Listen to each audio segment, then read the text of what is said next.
আসসালামু আলাইকুম রহমতুল্লাহি ওবরকাতুহ।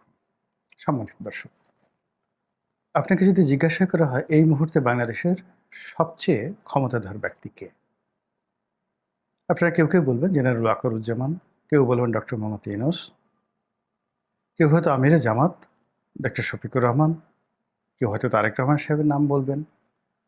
আবার সেই গুলিস্তান কেন্দ্রিক যারা হকার বা সাধারণ কতগুলো মানে যাকে বলা হয় ওই লেভেলের যারা ইউটিউবে ইল্লু পিঙ্কুদের দেখে, তারা মনে করেন যে না, ইল্লু অথবা পিঙ্কু এরাই হলো বাংলাদেশের সবচেয়ে ক্ষমতাধর এবং তারাই গডফাদার দেশ, মূলত তারাই চালাচ্ছে এবং তারা যাকে যে কথা বলবে তারা সে কথা মানতে বাধ্য।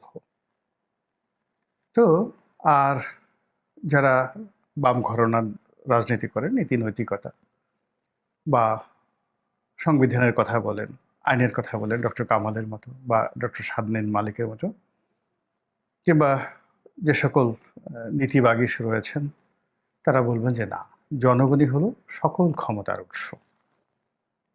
কিন্তু বাস্তবতা হলো যে এই মুহূর্তে আপনি যদি ঘটনা পরম্পরায় কতগুলো বিষয় আপনি লক্ষ্য করেন, তাহলে দেখতে পাবেন যে সত্যিকার অর্থে সরকারের মধ্যে সবচেয়ে প্রভাবশালী যে গ্রুপ, সেই গ্রুপটি হলো জামায়াত ইসলামী।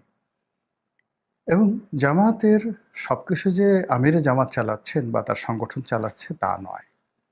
দৃশ্যপটে এখন আমার কাছে মনে হচ্ছে ব্যক্তিগতভাবে যে জামাতের প্রয়াত আমির, জামাতের আধ্যাত্মিক নেতা, বাংলাদেশে জামাতের প্রতিষ্ঠাতা যাকে বলা হয় আধ্যাত্মিক গুরু অধ্যাপক গোলাম আজম, তার যে সুযোগ্য পুত্র ব্রিগেডিয়ার আমান আজমি মজলুম, আমাদের দেশে দুজন লোকরে জামাতের লোকজন বা ইসলামপন্থীরা মজলুম হিসেবে স্বীকৃতি দেন।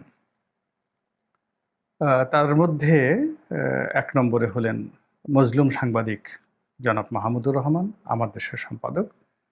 আর অধ্যাপক গোলাম আজম সাহেবের সুযোগ্য পুত্র ব্রিগেডিয়ার আমান আজমি, তাকে মজলুম হিসেবেই মানুষজন স্বীকৃতি দেয়। অনেক মানুষ আওয়ামী লীগের দ্বারা নির্যাতিত হয়েছেন বিভিন্ন সময়, কিন্তু ইসলামপন্থীদের কাছে এই দুজন মানুষের যে মজলুম বা তারা যেভাবে জুলুমের শিকার হয়েছেন, এটা রীতিমতো একটা সেলিব্রিটির পর্যায়ে চলে গেছে। এবং এই বর্তমান এই জমানাতে এই দুজন মানুষই এখন সবচেয়ে সুবিধাজনক অবস্থানে আছেন। তারা যদি হাসেন, বাংলাদেশের ইসলামপন্থী যারা লোকজন রয়েছেন সবাই হাসেন, তারা এখন কাঁদেন না। কিন্তু যদি কোনো কারণে তারা কাঁদেন, কিয়ামত হয়ে যাবে। যদি কোনো অবস্থায় তারা রাগ হয়ে যান, হুকুম দেন, সঙ্গে সঙ্গে লক্ষ লক্ষ তাদের ভক্ত মুরিদান অনুসারী দলমত নির্বিশেষে রাস্তায় নেমে কার যে জিয়াফত করে ফেলবে আপনি টেরও পাবেন না। তো সেই দিক থেকে আমার কাছে ব্যক্তিগতভাবে ব্রিগেডিয়ার আমান আজমি, ওনাকে সবচেয়ে ক্ষমতাধর লোক মনে হচ্ছে in terms of administration and state policy এই ক্ষেত্রে। আর মাহমুদুর রহমান হলো মানে জনমতের ক্ষেত্রে বা যারা দক্ষিণপন্থী রয়েছেন তাদের উপর প্রভাব প্রতিপত্তির ক্ষেত্রে তিনি ক্ষমতাধর। আমি তাকে নিয়ে আলোচনা না করে ব্রিগেডিয়ার আমান আজমিকে নিয়ে আলোচনা করব। ওনাকে নিয়ে আলোচনা করার আমার অধিকার আছে।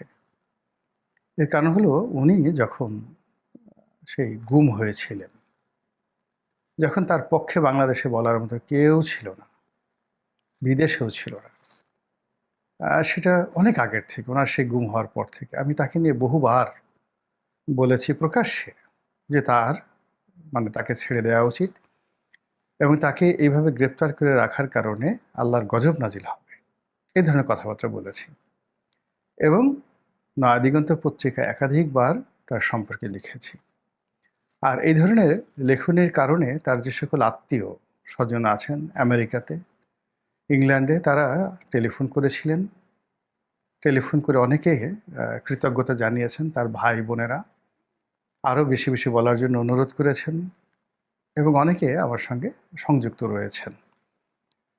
তো সেই আমান আজমি যখন বের হলেন, জেলখানা থেকে বের হলেন, সঙ্গতির কারণে আমি খুব আবেগপ্রবণ ছিলাম।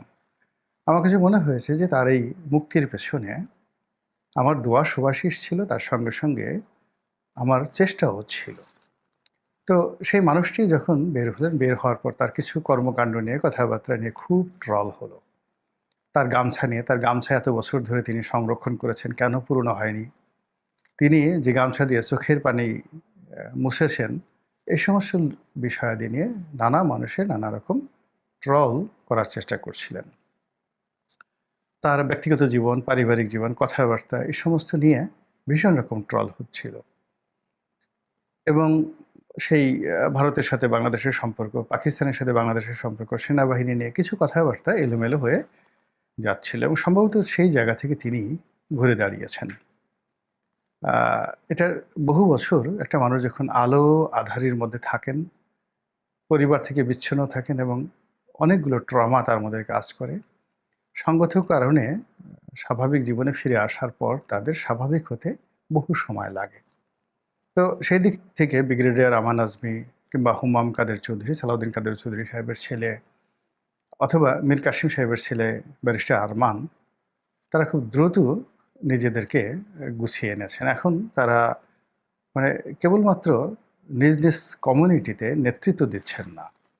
মানে আরমান বা হুম্মাম তারা এখন মানে একেবারে তাদের পিতার মতোই, তাদের পিতার মতোই এখন তারা বা পিতাদের মতো, আরমান তার বাবার মতো, হুম্মাম কাদের তার বাবা সালাউদ্দিন কাদের চৌধুরীর মতোই চলাচল করছেন। আর আমান আজমি গোলাম আজম সাহেবের মতো নন, তিনি একের সম্পূর্ণ নতুন একটা জিনিস বা কিছু একটা করতে চাচ্ছেন। এখন সেটা ইসলামী রেভলিউশন হতে পারে, সেটা জামাত ইসলামীকে ক্ষমতা আনার জন্য একটা পরিকল্পনা হতে পারে, অথবা আরও অনেক কিছু। তিনি বড় কিছু একটা করার চেষ্টা করছেন।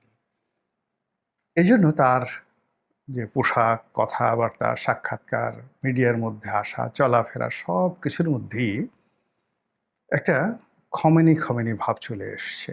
আয়াতুল্লাহ আলী খামেনি অথবা আয়াতুল্লাহ রুহুল্লাহ খামেনি, বর্তমান খামেনি যিনি আছেন, অথবা তার বাপ আয়াতুল্লাহ খামেনি, এইরকম একটা চলে মানে যাকে বলে তার ভাবসাব চলে আসছে। তার একটা কতগুলো অডিও বক্তব্য আমি শুনলাম, কতগুলো ভিডিও বক্তব্য শুনলাম, এবং তিনি বিভিন্ন জায়গাতে যাচ্ছেন। আমি দেখলাম যে তিনি রাষ্ট্রীয় প্রোটোকল পাচ্ছেন, বডিগার্ড, জেড ক্যাটাগরির বডিগার্ড তাকে পাহারা দিচ্ছে। ইট মিনস রাষ্ট্র তাকে খুব কেয়ার করছে। দ্বিতীয়ত, তার ক্ষমতা, আমি যে তাকে সবচেয়ে ক্ষমতাধর লোক বললাম, এই কারণে বললাম যে অতি সম্প্রতি একটা ইউটিউব চ্যানেলে তিনি সাক্ষাৎকার দিয়েছেন এবং সেখানে তিনি যেটি স্পষ্ট তার নিজের মুখে বলেছেন যে তার সঙ্গে জেনারেল ওয়াকারুজ্জামান সাহেবের কথা হয়েছে এবং জেনারেল ওয়াকারুজ্জামান করজোড়ে হাত জোড় করে তাকে মিনতি করেছেন, অনুনয় জানিয়েছেন, বিনীত সেই প্রস্তাবনা দিয়েছেন। বলেছেন, স্যার আপনি দয়া করে এই আর্মি অফিসারদেরকে, সার্ভিং আর্মি অফিসারদেরকে আসামির কাঠ গোড়ায় দাঁড়া করাবেন না বা তাদেরকে আপনি কোর্টে নেবেন না। তো এই যে তার যে এই বক্তব্য, সেই বক্তব্যের মধ্যে যথেষ্ট দৃঢ়তা ছিল এবং তিনি সেই সেনাপ্রধানের সঙ্গে যে কথাবার্তা বলেছেন, তখন নর্মালি একজন সেনাপ্রধান, আমি অনেক সেনাপ্রধানকে দেখেছি যারা সাবেক সেনাপ্রধান হয়ে গেছে, রাজনীতিতে এসেছেন বা আসেননি, কিন্তু পরবর্তীতে দেখা গেল তাদের সাথে অনেক অনেক জুনিয়র সেনাপ্রধান তাদেরকে তোয়াজ এবং তদবির করে কথা বলেছেন বা কথা বলে চলেন। ক্ষমতার এরকম একটা দাপট। তো সেই দিক থেকে জেনারেল ওয়াকারুজ্জামানকে বাংলাদেশের এখন যারা সাবেক সেনাপ্রধান আছেন সবাই প্রিভিলেজ দেন। তারপরে শেষে এমনকি তার যারা কোর্স মেরিট আছে, তার যারা সিনিয়র আছেন সবাই তাকে পাত্তা দেন। আমরা যারা রাজনীতির ময়দানে রয়েছে আমরা তো বলতেই মানে যে কোনো সময় যে কোনো ঘটনা ঘটে যেতে পারে। এই জন্য সামরিক বাহিনীর যে কোনো কর্মকর্তাকে আগের থেকে আমরা তোয়াজ করি, তদবির করি। কিন্তু আমার হাজবে তদ্রুপ নন, তিনি একেবারে খালিদ বিন ওয়ালিদের মতো তিনি এই অকপটে এই কথা বলে দিলেন মিডিয়ার সামনে এসে যে জেনারেল ওয়াকারুজ্জামানকে তিনি কি উত্তর দিয়েছেন। এবং পরবর্তীতে যখন তিনি মামলা করলেন এবং কোর্ট মানে আন্তর্জাতিক ট্রাইব্যুনাল যে আজ রয়েছে, সেই ট্রাইব্যুনালে যখন সামরিক কর্মকর্তাদের বিরুদ্ধে গ্রেপ্তারি পরোয়ানা হলো, তারপর তাদেরকে সেই কোর্টে হাজির করা, বিচার করা, জেলখানা আনা নেওয়া, সব ব্যাপারে আমরা নানা রকম আশঙ্কার কথা শুনেছিলাম।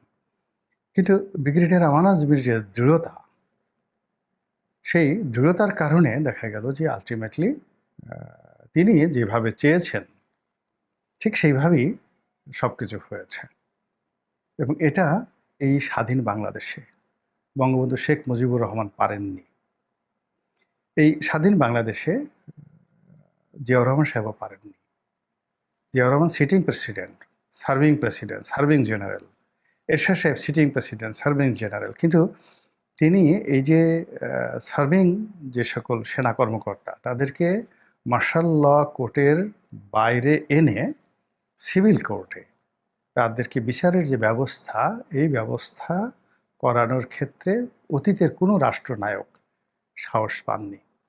কিন্তু ব্রিগেডিয়ার আমান আজমির নেতৃত্বে এই সামরিক কর্মকর্তা, উনি আছেন, আরেকজন কর্নেল হাসিনুর রহমান আছেন, তারা সবাই যে অসীম সাহসিকতা দেখিয়েছেন, এটা কেবল সাহসের মধ্যে নিবন্ধ নয়, এর সঙ্গে সঙ্গে প্রশাসনিক ক্ষমতা এবং সরকারের উপর তাদের যে কর্তৃত্ব এবং প্রভুত্ব, এটি প্রমাণিত। এবং আগামী দিনে তারা যে রাষ্ট্র ক্ষমতার মূল চাবিকাঠি এবং রাষ্ট্র ক্ষমতার অন্যতম নিয়ামক এবং নিয়ন্ত্রক, এতে কোনো সন্দেহ নেই।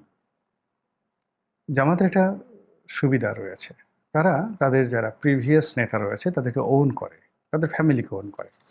যেমন ধরেন জামাত নেতা ছিলেন আব্দুস সোবহান, খুব নাম করা নেতা, দেলোয়ার হোসেন ছায়েদি, তারপর জনাব মতিউর রহমান নিজামী, আলী হাসান মুজাহিদি, তারা নেই, কিন্তু তাদের পরিবারকে,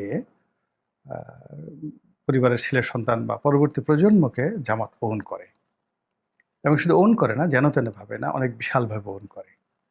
দ্বিতীয়ত, পুরো জামাতের যে স্ট্রাকচার এবং রাজনৈতিক যে কৃষ্টি এবং কালচার, সেখানে মূলত গোলাম আজম সাহেবকে জামাত এমন একটা জায়গাতে বসিয়ে দিয়েছে, ওই জায়গা ভারতবাসীর যেভাবে মহাত্মা গান্ধীকে বসিয়েছে, কিংবা ধরুন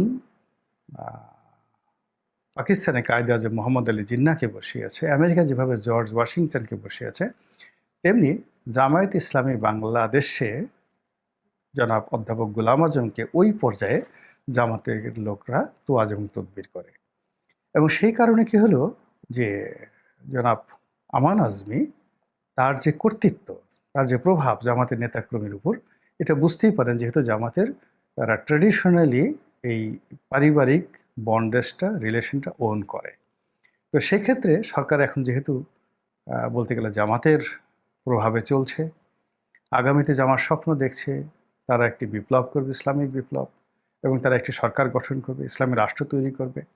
এবং সেই রাষ্ট্রের অত্যন্ত গুরুত্বপূর্ণ একজন ব্যক্তি যে ব্রিগেডিয়ার আমান আজমি হবেন, তাতে কোনো সন্দেহ নাই। এটি ইদানিংকালে তার হাবভাব, কথাবার্তায় বোঝা যাচ্ছে। জানি না তার ভাগ্যে কি আছে, আমাদের ভাগ্যে কি আছে।